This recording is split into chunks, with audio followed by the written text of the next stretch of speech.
Hey guys, I'm Jay Mamie from thejmamie.com. Excited to bring you another segment on how to thrive. So let's get started.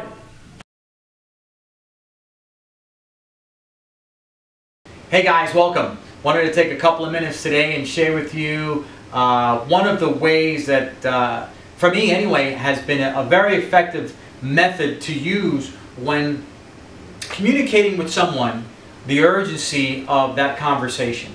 And I get questions all the time by different people who want to find out little tips, little techniques, things that I do, things that I say, that helps me have the results that I have. And certainly we're always striving to do better, and I'm always learning, as you should be also. But sometimes you've got to pause and share what you've learned, and that's what today is about. I hope that this conversation we're going to have here in the next minute or two will help you change the way you think a little bit regarding how to communicate with another person, especially when there is an intent in mind that you have as a result that you're looking for from that interaction. You know, there's a funny thing about communication. Communication can really work for you. Communication can work against you. And that's a topic that we'll discuss a little bit further down the road in our training series here. But I want to speak with you today about something very simple that can really put you in a position of leverage when having a conversation with someone that you're looking to have, that you are wanting to have that person agree with you or go along with your position or your point. And by the way, this works regardless what you do, whether it's a business or sales or prospecting or trying to get your foot in the door somewhere. It is a good habit, it's a good skill to incorporate in your communication with someone, and you'll see why when we get into it.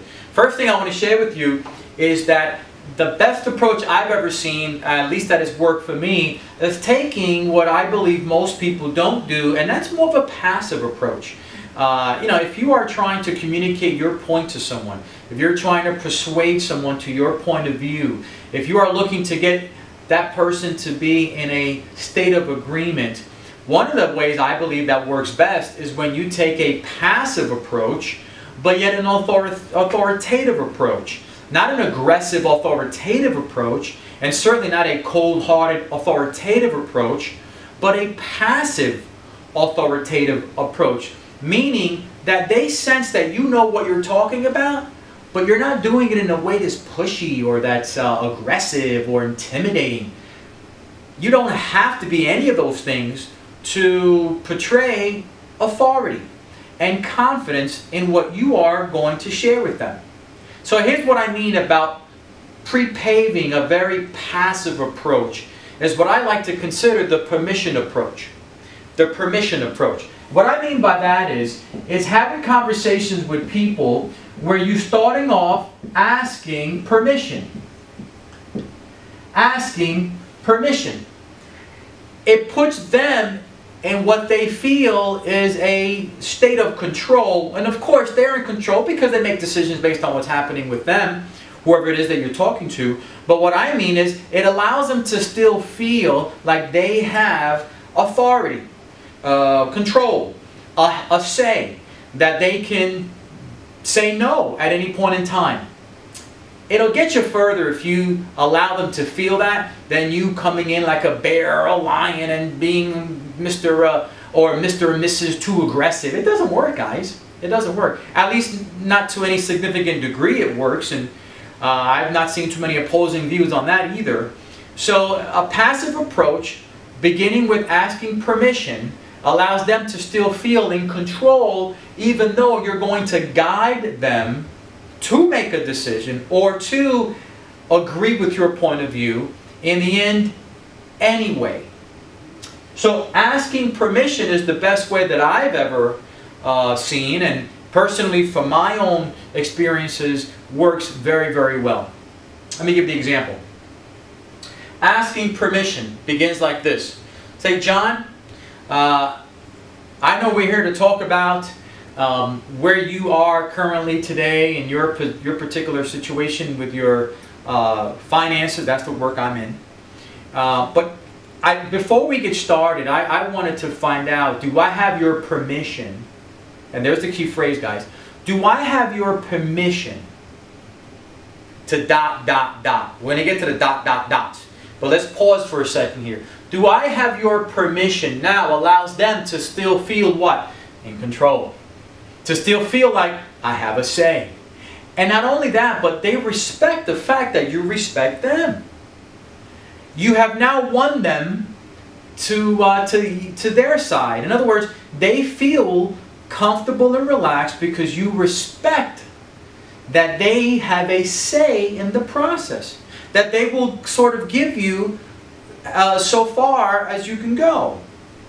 Very important. If you consider it yourself, folks, sometimes when you've dealt with anyone, whether it's a purchase of a property or a decision or something that's that requires you to have a say in it, doesn't it make you feel better when the person you're speaking to, in whatever that situation may have been, doesn't it make you feel better when you realize they respect you, they respect your opinion, they're going to give you that level of dignity and respect because they've asked you for your permission? Now, I bet to say many of you have never had someone even approach you that way. But those of you who have, you would agree with what I'm saying. And those of you who have not, I'm sure you would agree that, hey, yeah, that would have been a cool way to have a conversation start. So asking for permission is important. Do I have your permission to XYZ? Do I have your permission for this, that, and the other? Now, I like to do the follow-up to that in 3 ways. Do I have your permission? Do I have your permission to... In my field of work, we're involved in educating people, which sometimes the education leads to a disturbance. So I like to ask them, do I have your permission to disturb you?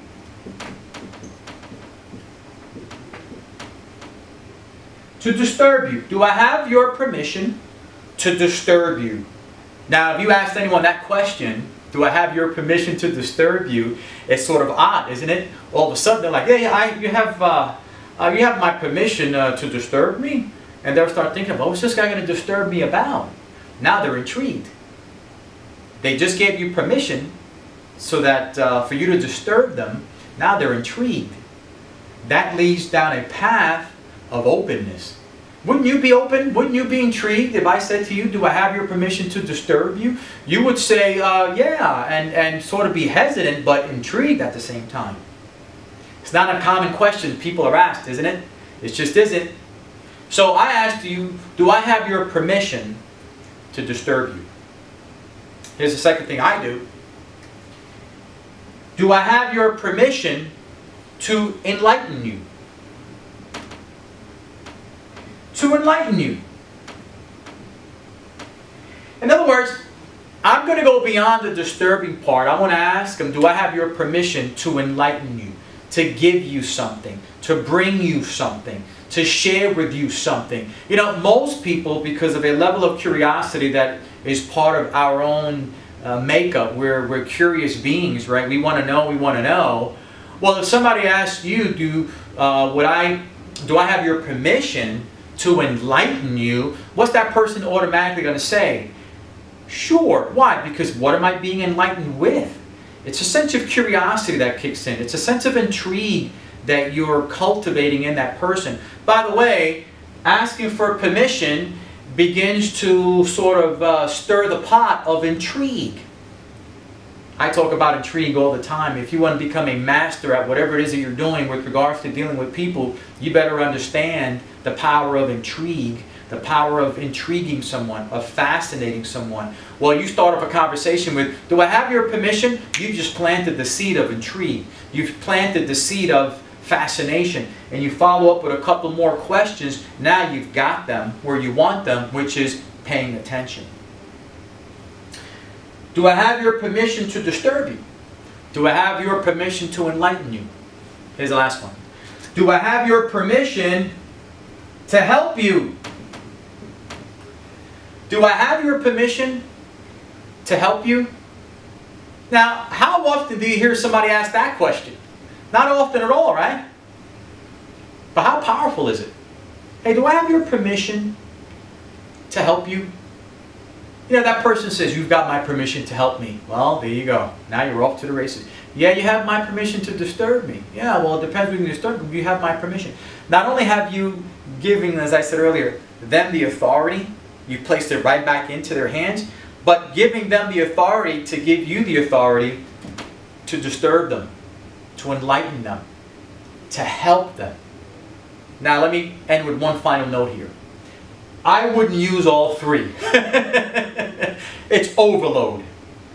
2, okay. But I think 1 does just fine. If you are looking to pursue something, if you're looking to get into that college, and I speak to kids all the time, if you're looking to get to the next level in your pursuit of a business success or sales or career success, where it deals with you and another person, as I said earlier, where they are looking, where you want them to understand your position and your point of view, or at least be open to the conversation. Ask for permission. Do I have your permission to ... Guys, I can only share with you the experiences I've had. This works awesome. And I know it's going to work for you. Good luck.